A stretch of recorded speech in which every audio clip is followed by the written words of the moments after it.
lesson about the human brain is very important to every medical student. మన శరీరంలో ప్రతి కదలికకి మెదడిచ్చే ఆదేశాలే కారణం. ఒక మనిషి కోపిష్టివాడా, ధైర్యవంతుడా, దుర్మార్గుడా, మూర్ఖుడా అని తెలియజెప్పేది మెదడే. It's the king of human parts. Brain కి సంబంధించిన ప్రతి విషయం ఎంతో ఆశ్చర్యంగా ఉంది కదా. Yeah, it's amazing. ఇంకో 1 వీక్ లో ప్రాజెక్ట్ వర్క్ స్టార్ట్ చేయాలి. ఎవరైనా ఒక ఇంట్రెస్టింగ్ పేషెంట్ గురించి ప్రాజెక్ట్ ప్రిపేర్ చేద్దామా?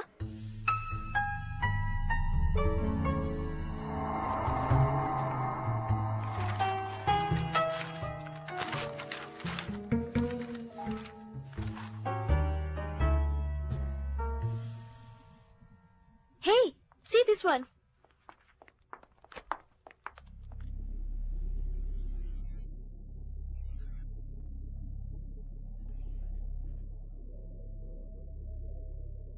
Hey, it's interesting na? Yeah. ఈ కేసును ప్రాజెక్ట్ వర్క్ చేద్దామని ఎవరు ఐడియా ఇచ్చారు? నేనే సార్. ఫైల్ ఫుల్ గా చదివావా? ఇదొక డిఫరెంట్ కేసు మాత్రమే కాదు, ఇందులో పోలీస్ ప్రాబ్లం కూడా ఉంది. ఈ కేసుని ప్రాజెక్ట్ చేయడం మంచిది కాదు. సార్, ఇది ఇంట్రెస్టింగ్ ప్రాజెక్ట్ అని వద్దంటున్నాను, వదిలే. ఓకే సార్, ఆ పేషెంట్ గురించి ప్రాజెక్ట్ చేయడం మానేస్తాం. అట్లీస్ట్ ఆ కేస్ డీటెయిల్స్ అన్న చెప్పండి. యాజ్ అ మెడికల్ స్టూడెంట్స్ అవైనా తెలుసుకుంటాం. ఓకే.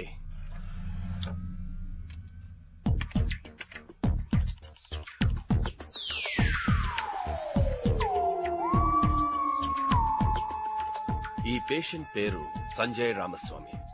ఎవరో ఇతని తలపైన బలమైన ఇనపరాడుతో గట్టిగా కొట్టారు. అందుకని ఇతని మెమరీ పవర్ బాగా దెబ్బతింది. మెదడుకున్న జ్ఞాపక శక్తి క్షీణించింది. ఈ వ్యాధి పేరు షార్ట్ టర్మ్ మెమరీ లాస్. ఇతనికి 15 నిమిషాలకి మించి ఏది జ్ఞాపకం ఉండే అవకాశం లేదు.